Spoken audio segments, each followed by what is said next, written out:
former Pennsylvania Senator and presidential candidate Rick Santorum. Senator, great to have you on this morning. So good to see you. I'm wondering if you think, as someone who's run for president before, did Kamala sway any independent or undecided voters with that interview last night? Part of the issue is how low the bar has been set. The fact that they have waited this long to actually do an interview, and all of the talk about how bad she is at it. The same thing with Joe Biden at the debate. He had a very low bar to threshold to cross, and at the debate, Biden didn't do it. I would say here she got over it, but she tripped. So it wasn't a clean, the bar's an inch off the ground and she still stubbed her toe on it. The reason I say that is not just because if you look at the substance, if you read the text of it, you're right, she didn't answer questions directly. Questions she knew were coming. The border question, she bobbled. She didn't do very well on that. And I think the biggest issue is she just looked contrived. I mean, she doesn't come across as genuine. She doesn't cross as a real person who, say what you want about Trump. Yeah, he's a billionaire, but he comes across as a real person. I mean, this is who he is. You have no idea after this interview. My values are the same, even though I've changed every position. This is just sophistry. This is not an authentic person. And when it comes to politics, and I think a lot of folks in the middle, they vote by feel. I don't think you feel very good. As I think Trump said, she didn't look like a presidential candidate. She didn't really act like one, and she didn't have that feel of, oh, okay, I know who this person. I have a better understanding of who Kamala Harris is. And she's had 39 days to essentially prepare for this one interview. Again, a taped interview that was clearly edited. We'll get into that in just a bit. But you mentioned it. She had that first softball question. What would you do on day one?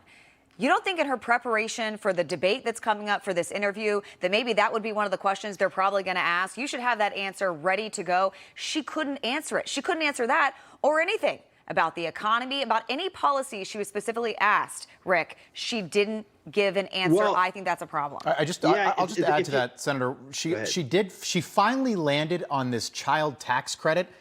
And doubled down on it, too. And Senator, price gouging. She mentioned price gouging, but she really, the humdinger was this child tax credit. This from a woman who supports abortion up until the day of birth. She lands on a child tax credit. That's what she's going to accomplish on day one.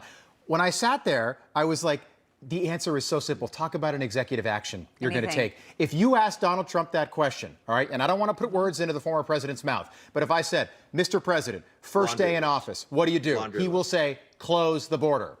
Right.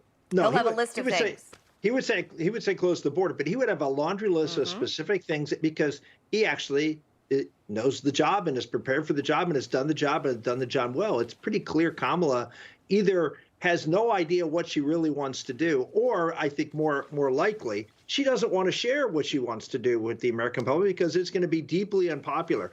The fact that if you read through that transcript, and I watched the interview, but I just read through the transcript, there's only like three things she talks about from a policy perspective on the economy, and it's price gouging, and as you mentioned, and it's this $6,000 tax credit. I mean, the idea that her entire agenda, and that's what she talked about at her economic speech that she gave, and that's it. I mean, there's nothing else that she talks about other than this Green New Deal, and we need to stick by the values of the Green New Deal. Which again, if you look at where it resonates with average voters, it's at the bottom of the list of what people care about. But those are the things she's pushing, and again, not authentic. It's trying to hide the ball. It's trying to run out the clock. It's a four corners. Back in the old day, before they had the shot clock in college basketball, you just pass the ball around four times, and you stand at four corners of the court until the clock runs out. That's what she's trying to do here.